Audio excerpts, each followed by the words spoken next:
It's always a privilege and an honor for you to join us, whether you're watching this live or if you're watching this at a later time. I know several people will watch this at their work and they'll hide it from their boss so they don't get in trouble. And so we're very thankful for all of those things. Today we're joined by Pastor Jason, and we'll get into that in a second.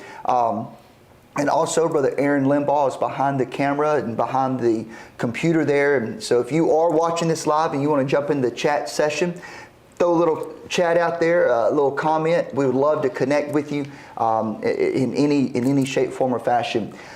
So today, as we get into it, it's going to be more of an interview. So if you haven't already liked this video, go ahead and like it. If you haven't subscribed to the channel, go ahead and subscribe to it. We have done great on subscriptions on our YouTube channel. We're over 1,000, which was always our goal. So that was very exciting, and you guys helped us do that. So thank you very much for that. But today, you guys may probably already know this, because I know a lot of people who watch this is connected with the Revival Center. But just in case there's somebody who isn't connected, and I want to fill you in on some of the changes that have taken place here on the staff here at the church. As you know, Pastor Devin was our media pastor, our associate pastor, and he carried a lot of different weight, a lot of different roles here. But back in January, he transitioned out of that full-time role and began to pursue missions. We talked about it extensively here on the channel back in January. And so him and Gio are doing that. They're raising their money, raising their funds. So during the last 6 months, we've really just kind of prayed about what should we do as a church, what direction should we go. I'm never one to just simply do what you think I should do. I'm always going to take my time, pray, challenge what we've done, make sure it's the right thing. So that's what we did. We just kind of took our time, and after about 6 months, me and Pastor Jason started talking about the possibility of him coming on board full-time in that associate pastor role, media / discipleship, Sunday school, things such as this. And so back at the beginning of June, we made the announcement here at the church that he's going to be joining us full-time.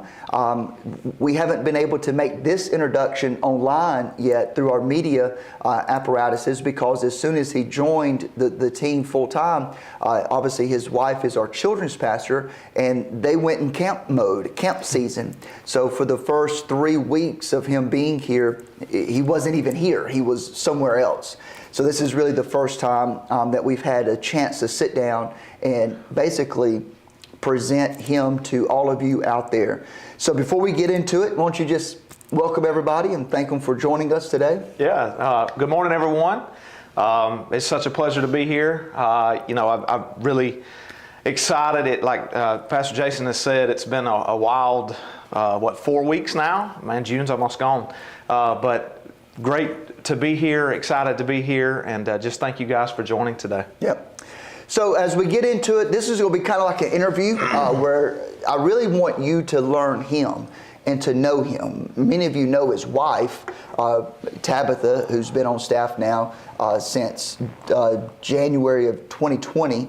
And you know him by Tabitha probably, but he's his own person. That's right. That's right. And so I want you to kind of get to know him a little bit, his personality, his background. And so as we get into it, I want to just hit a few things, because there's a reason I believe that Jason is on our team, while also his wife is on our team as well.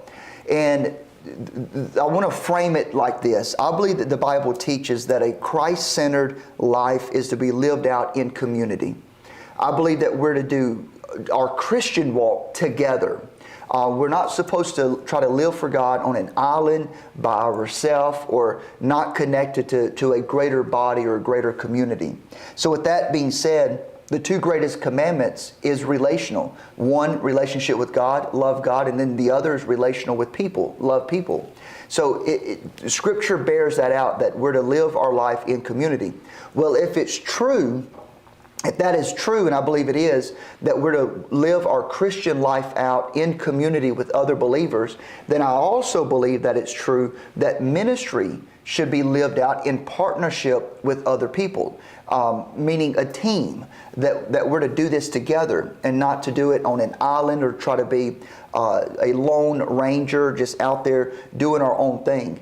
And so that's what makes Jason unique joining our team, is because he was already part of the team, again, through Pastor Tabitha in the kids ministry, as he served with her in that ministry in a very large role, but because of the nature of how we are and how we operate behind the scenes on staff here, he was already part of us. And so it was a very natural transition to make into this particular role.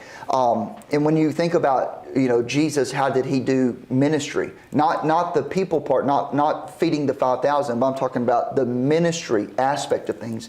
He did it in community with the 12 disciples. Mm-hmm. So if I begin to say the word Paul, think about it like this. Finish this statement. Paul and Barnabas. Okay? Paul and Silas. Paul and Timothy.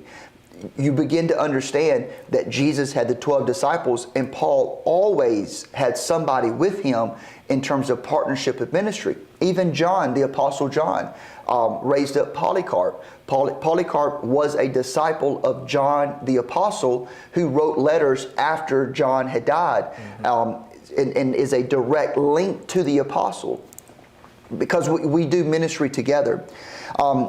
Deuteronomy 32 verse 30 is a very famous verse that says, 1 can chase 1,000 to flight, but 2 can chase 10,000 to flight. There's a scripture in Ecclesiastes chapter 4 verse 9 that literally says 2 are better than 1. Mm-hmm. Literally says 2 are better than 1. The reason I'm saying all of that is because Pastor Jason joining our team adds value to our team and adds value to our church. Just like Pastor Devin added value to this church, and Gio, because she also worked here behind the scenes in administrative kind of roles. Everybody who is here or who has served here in the past or present or in the future, everybody adds value, because that's the nature of what we do here.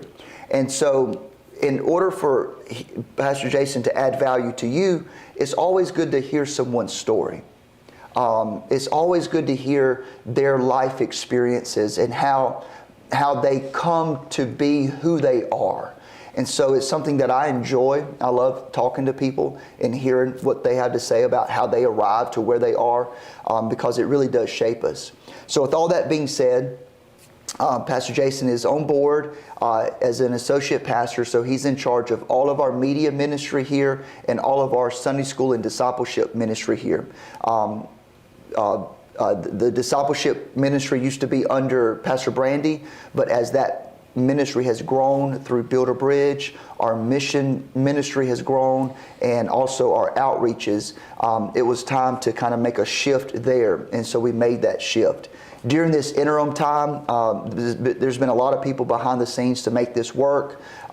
Aaron has really stepped up big and helped us during this interim time to get us here. Amanda, my wife Amanda, has really helped out tremendously behind the scenes with the volunteers to get us here. Pastor Brandy has helped out tremendously on Sundays and Wednesdays to get us here. Pastor Josh has helped out tremendously with the IT side of things to get us here. Pastor Angie has helped out. We basically were carrying this ministry with all different kind of pieces. But now all those pieces are here. So as we get started, tell us a little bit about your background. Jason, for those that don't know, where were you raised? When did you get saved? What church were you involved in church as a young guy? Just kind of talk about that, where you're from and that experience. Okay.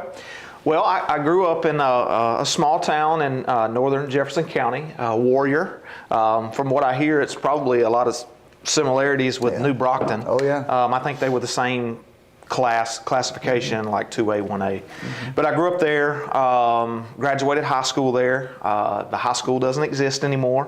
It was so small that about 3 or 4 years after I graduated, they disbanded and they all went to Mortimer, Jordan. But anyway, that's another conversation. But no, I grew up there, and my mom and dad still live there. Mom and dad still talk to, visit all the time. So, great little small town community. So that's being in Vincent. It feels a lot like Warrior because they're same size, kind of the same kind of downtown little area where you had shops and a post office and a bank and those sorts of things. So a lot of similarities here. I think that's one of the reasons why we were drawn here. Is it just feels like the way I grew up. But growing up, I went to church. It was a funny story. There was a guy in the church that I grew up in who he drove a van, and on the van it had a painted like mountain landscape on the van. It's maybe the only van I've ever seen like this in my life. And he would go around and pick up small kids. Today that might be a little bit of a weird, but back then you could get away with it. But my mom went to high school with him and different things like that. So it was he would pick up some kids around the community and he would take us to church. And it was a Warrior Assembly of God. I have always went to AG churches. And so at that time when I was a small kid, probably 5 to 10, he would pick us up. I'd go to kids' church there. I don't remember a lot of it as far as like kids' pastors and what we did. My memory just doesn't remember it. But I know I went, and I remember the van, and I was there a lot. And my parents, like I said, at that time weren't saved. My mom grew up in Life and Praise, went to Warrior Assembly some as well, Life and Praise Assembly, Warrior Assembly, but just kind of faded away. And so as I grew a little older and got involved in the youth ministry there, I really feel like I got saved as far as like really committed my life as far as the age accountability and things like that around 13. I remember going to the altar there at Warrior Assembly and just had an experience with Jesus that I will never forget. And I know that's the point where I really was saved about that time at 13. And I really started praying then hard because, it hit me in that moment that I felt like that my mom and dad didn't know the Lord.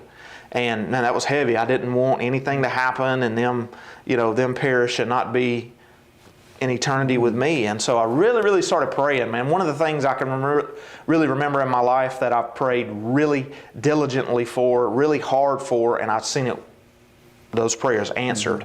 So at that time we started doing like a Heaven's Gates, Hell's Flames kind of thing, but not on the production that we do it, but on a small I guess maybe that was an idea that churches were kind of doing at that time and kind of doing it themselves before it became a larger production.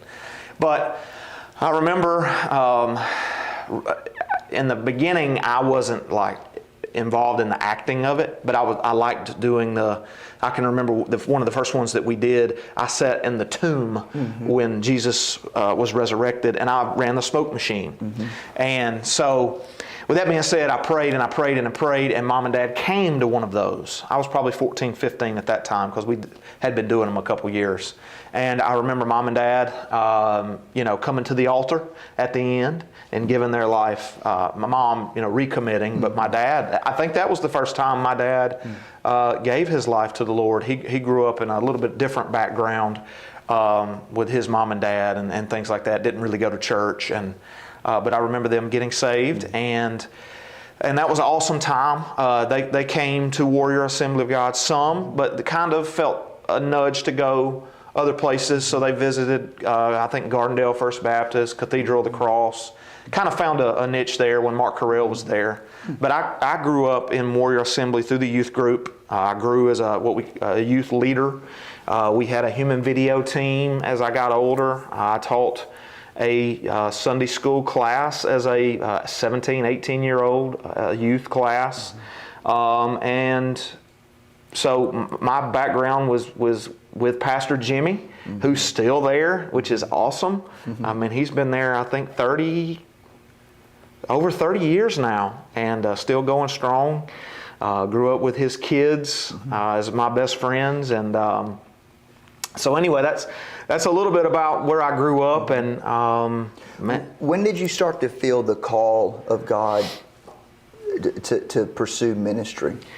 So as a teenager, as I grew a little older, 16, 17, and I was heavily involved in the youth group, and we had a great youth group, growing in size, a lot of kids from Warrior and Hayden and the corner high school areas and Mortimer Jordan. But during that time when we were getting involved with doing the human videos and fine arts, I'll never forget, there was a youth convention. You might have even been there, I don't know, at Fair Park Arena.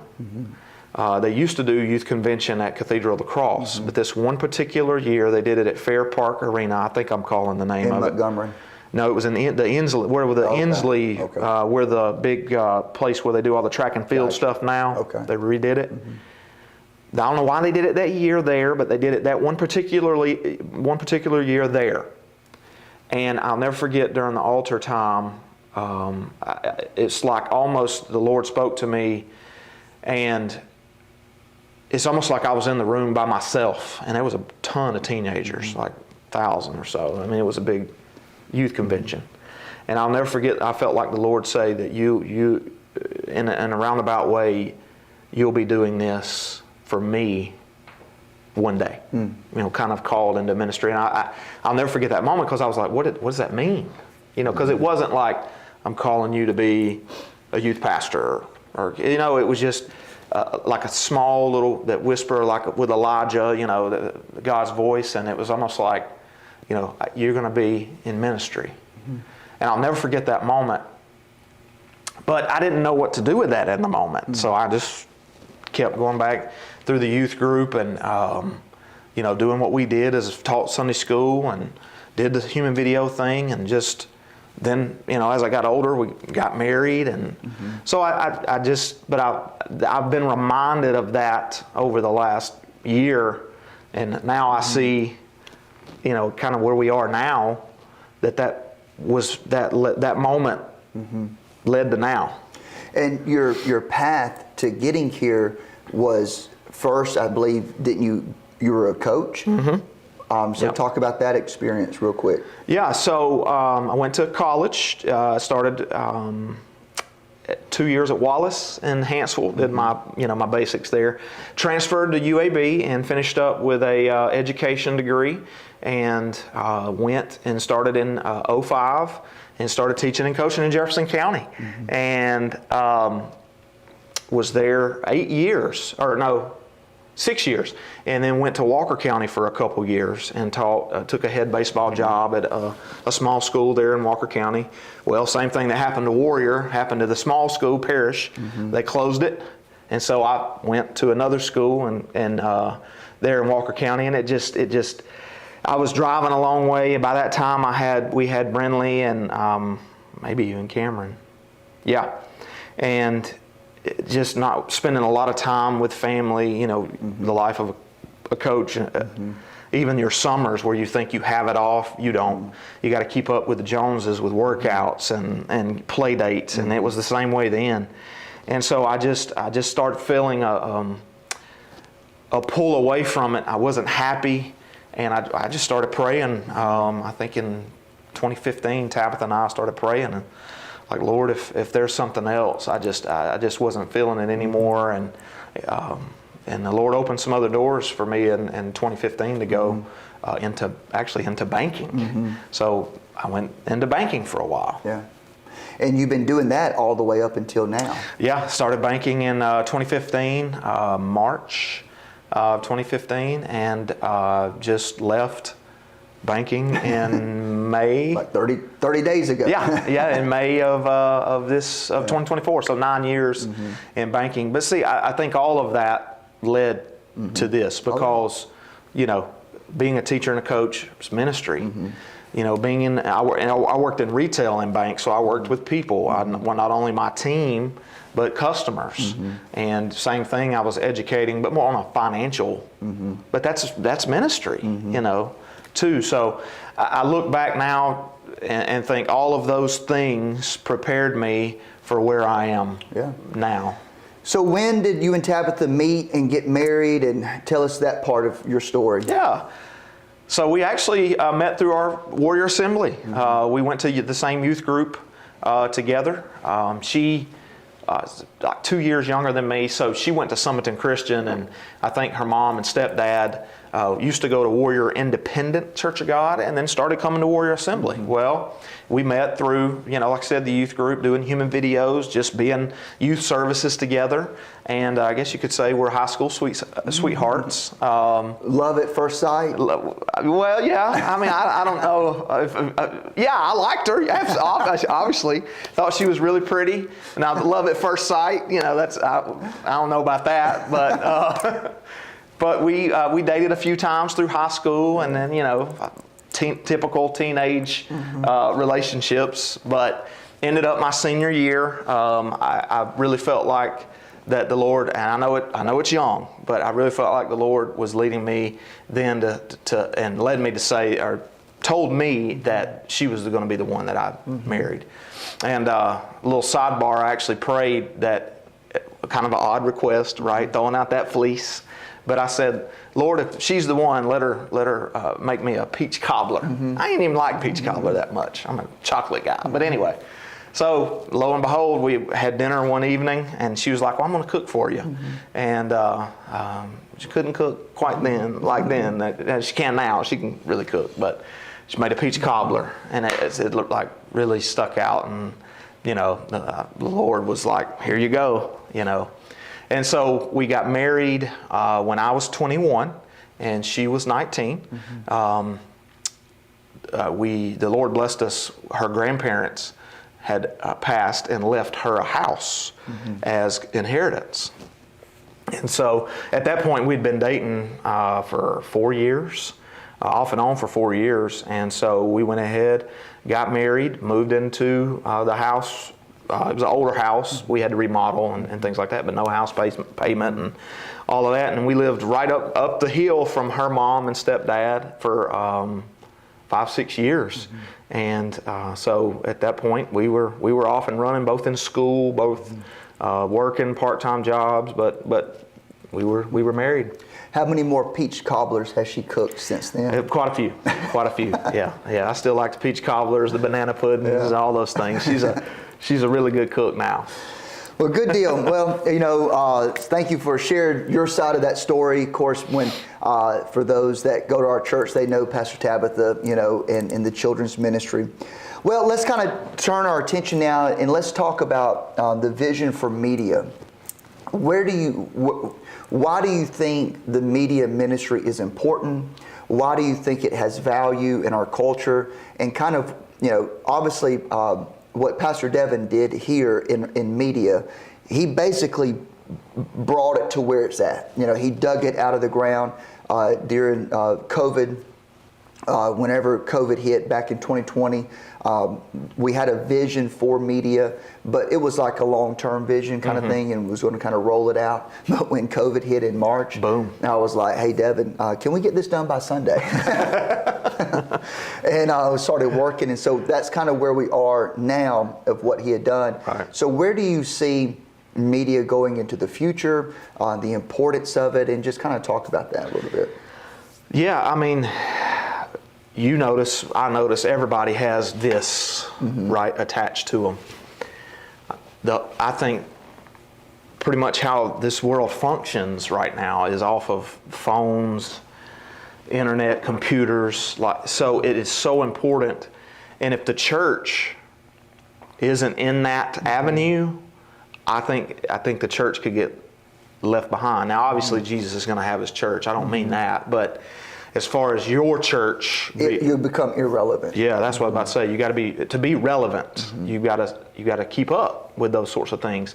Not that we're here to put on a presentation or have the sparkling lights and all those sorts of things, but at the same time, you want to do things that draw people's attention. And in the media world, I mean, that's so important. And what Devin did to build the foundation was especially kind of like, I need this by Sunday, right? But COVID gave us the opportunity as a church to do that, and he did a fantastic job. And I want to continue to grow that. I want to just have it just bloom and blossom and explode, because with so many people with their phones and so many people, that's a connection point now, right? And we have a great, while the transition was happening, the media team has been built up. It's almost fully stocked with volunteers. And I've been able now to work with them for a month, while I have been here on Sundays and a couple Wednesdays. And man, they're locked in and they're loaded, and I am so appreciative of that. It'd be a whole lot harder and more of a stressor if there was no volunteers. And so, thank you guys that are volunteering, because it's kept it going.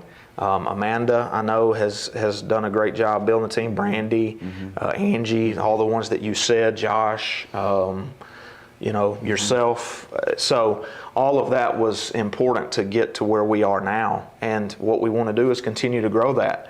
Because we can reach so many people through things like the influence here, things like social media. I mean, how many people are on Facebook, Instagram, all those things all day, every day? And if God can speak through an earthquake, through fire, through a small voice, He can speak through a phone. I mean, He can do anything. He's God, right?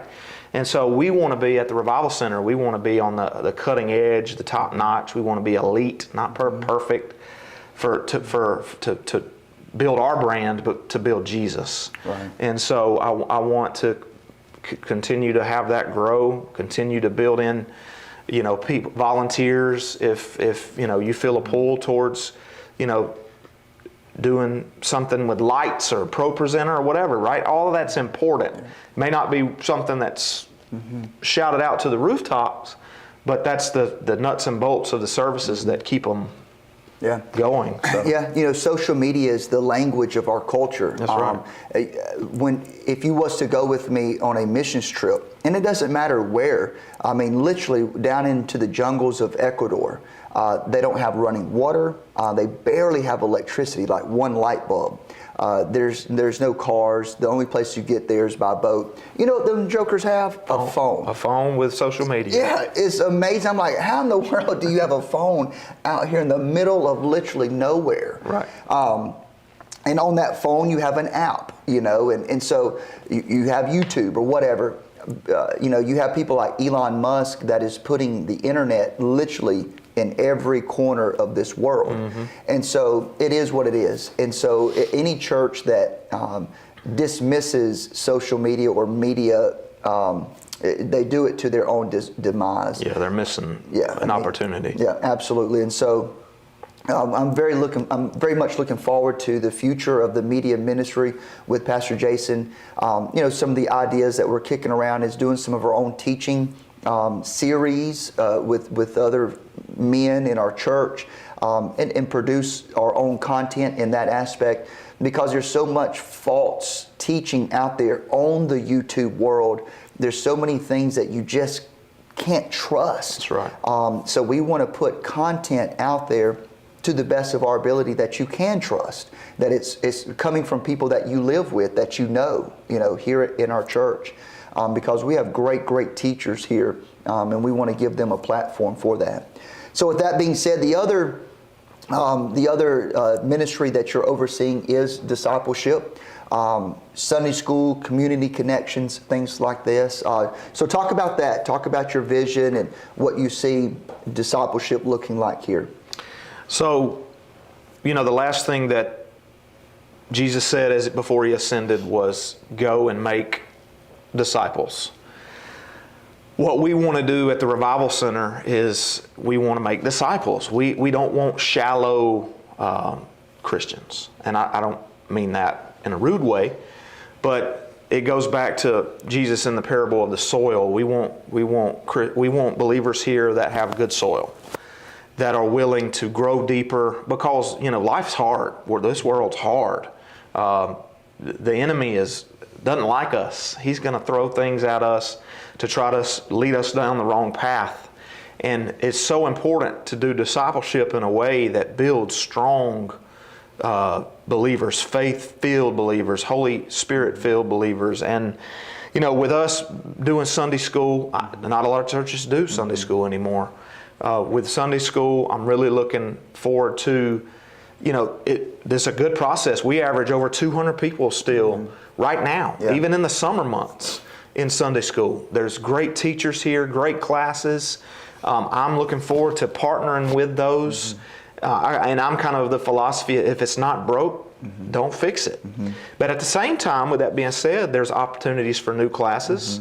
Some ideas that we've pitched around, from Journey 101 to going forward with maybe a 102 and different things like that. We've got some room for Sunday school. That's another thing down the road, but as far as facilities. So I want us to be strong disciples, and we do that by Sunday school. We do that by community connections, like Pastor Jason was talking about. We do it as a community. When you look at the Acts chapter 2 church, they did everything together. They prayed together. They lived almost together. They ate together, and not just once a month. Right. They did life together. Read the end of Acts chapter 2. It tells you all about it. That's where we want to be. And I think by Sunday school, community connections, I want the community connections to blossom again, because that's where we can connect. I've been doing a community connection group with basketball for 3 years now, and it's just us connecting. We call it old man ball. We just play ball together. We pray together. Sometimes we do devotions together, but it's just connecting. It's just living, this life out together in a Christ-like way. And if we're not discipling with what our faith is, with what our foundation is, the Word, and we're going to miss out. People are going to stray away, and that's why discipleship is so important, because we've got to build firm, strong believers, because we want to advance the kingdom, and we can't do that if we're weak. Yep. So we're looking forward to everything that's going to be rolling out over the next several months and over the next year or so. So if you would like to connect with Pastor Jason, probably the best way to do it is through email, which is at pwhitevrc@gmail.com, not to be confused with pjasonvrc@gmail.com, because we're both named Jason. Yes. So his email is his last name. Went with last name. Yeah. But we're looking forward to it. And so if you want to connect with him in any shape, form, or fashion, please jump on there and do so. Any last comments or anything before we close it up? It's such an honor, such a privilege to be here, to be a part of this church. Guys, if you're not plugged into this church, you need to be. It is an amazing place, amazing people. The reason why is God is first in everything that we do. And I knew years ago when we came, when Tabitha came as the kids pastor, this was home. And man, we love it. Once again, I'm so honored and privileged to be a part of it. And I just look forward to everything that God's going to do, that He's already doing, like so many things He's already doing, but what He's going to continue to do. And I'm just so glad to be a part. Yep, and we're honored to have Pastor Jason and his family here serving alongside of so many others. So we're looking forward to the future. The best is definitely ahead of us. A lot of people have worked to get the ministry to this point, and now it's our time to steward it in the future. So again, thank you very much, brother, and thank you for jumping on board. And we're going to close it down right there. We will not have live stream. We will not do the Influence next week because of the 4th of July, but we'll come back in July and pick up our teachings and keep right on moving along. So with that being said, thank you so much. Like it, subscribe, share it, get the word out. Let's connect, and we'll see you in 2 weeks.